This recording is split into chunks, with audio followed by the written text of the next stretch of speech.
Liam was 16 and like most teenagers, he was proud, sharp-tongued, and always glued to his phone. He lived in a modern house in the city with his parents and grandfather, an old man with a quiet smile and an even quieter life.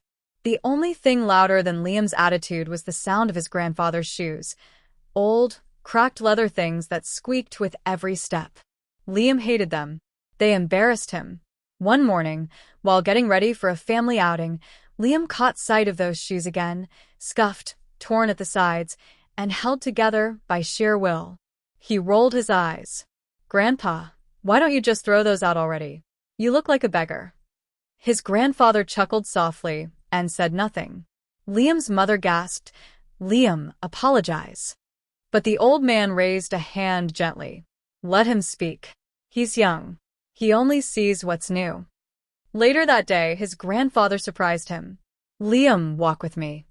Begrudgingly, the boy followed him through town, down alleys and across busy intersections, finally stopping in front of an old, closed-down textile mill. "What are we doing here?" Liam asked, annoyed. His grandfather stared at the rusted gates. "This is where these shoes began their journey. I was 14. Your age." He began to speak, and his voice, usually soft, now held the weight of decades. "Your great-grandfather died young. My mother was sick. I quit school and worked 14 hours a day in this mill. My feet bled in these shoes. But I kept going. Every dollar went to her medicine. We didn't eat well, but she lived." Liam's posture shifted. He wasn't expecting this. They walked on to a modest hospital, now half-renovated.